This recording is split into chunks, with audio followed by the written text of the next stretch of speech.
Обратите внимание, что все ингредиенты для теста должны быть комнатной температуры. Для начала в 30 мл молока разведите 7 грамм живых дрожжей с небольшим добавлением сахара. Буквально 1 чайная ложка от общего количества сахара в рецепте. Хорошо все перемешайте до полного растворения дрожжей. Просеиваем в миску 190 грамм цельнозерновой муки. Затем добавляем оставшийся сахар, это около 20 грамм, 4 грамма соли, прованские травы и семена льна по вашему вкусу. И все хорошо перемешиваем. Далее добавьте 2 яйца и немного перемешайте. Теперь добавим дрожжи, разведенные в молоке. Вы можете замешивать тесто руками, либо же лопаткой, как вам удобно и как вы любите. Тесто по структуре будет суховато. Дело в том, что цельнозерновая мука очень хорошо в себя вбирает любую жидкость. Поэтому хорошо перемешайте и в последующем добавьте 30 мл теплой воды и соберите тесто. Так уже намного лучше. В свою очередь в это тесто я решила добавить 20 грамм масла с травами, но это по желанию.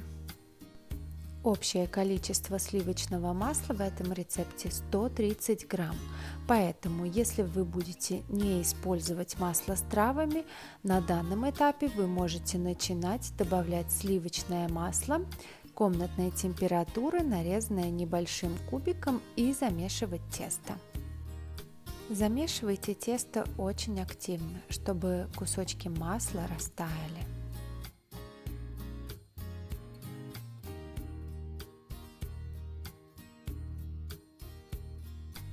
В итоге тесто будет похоже на кремообразную пасту.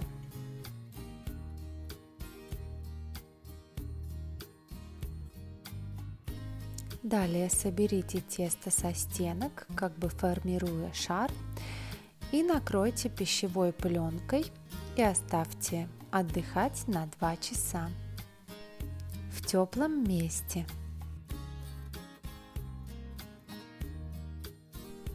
2 часа прошло, тесто поднялось, выкладывайте его на стол, присыпанный цельнозерновой мукой. Нам нужно его немного обмять, вот таким образом, складывая в конвертик несколько раз.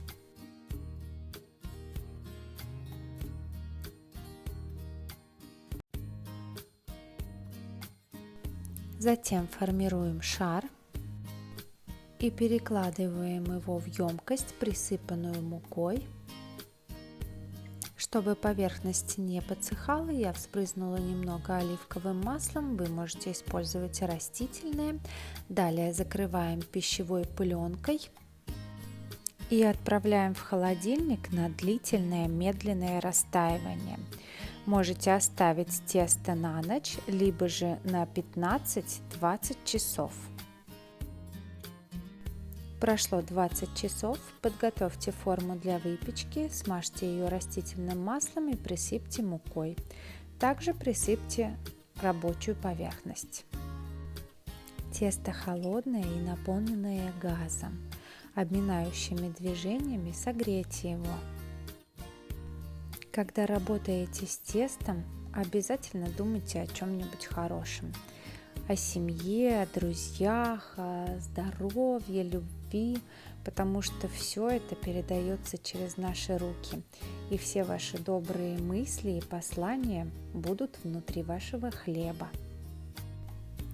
Тесто согрелось, наполнилось любовью и добротой и совсем поменяло свою структуру. Посмотрите, какое оно мягкое.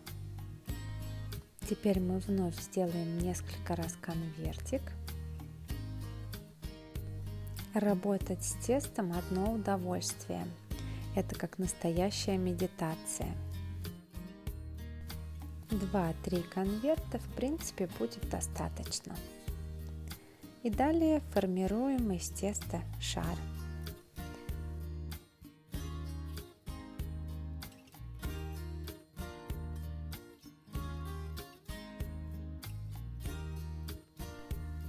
Форма этого хлеба может быть абсолютно любой, какая вам нравится. Я решила, что у меня будет вот такая. Только одно условие: постарайтесь не делать форму хлеба высокой, потому что выпекать его мы будем непродолжительное время, и он должен у нас пропечься идеально.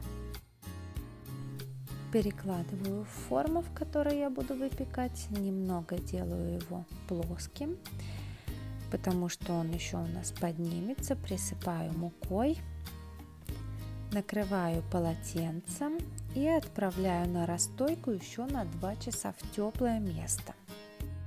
2 часа прошло. Теперь смажем желтком, как настоящую бриошь, он будет у нас блестящим. Посмотрите, как хорошо у нас он поднялся. В это время, кстати, ваша духовка должна быть уже разогрета до 180 градусов. Выпекать мы будем 35-40 минут, но по истечению 30 минут проверьте готовность хлеба, проткнув его деревянной палочкой. Она должна быть сухой, если ваш хлеб готов. И вот наш хлеб готов. Теперь нам нужно его полностью остудить. Для этого переложите на решетку. Остывший хлеб можно резать. Корочка у него будет очень тонкая, а внутри он будет потрясающий, ароматный и рассыпчатый. Такой хлеб очень долго сохраняет свою структуру, не черствеет и не портится. Бон аппетит!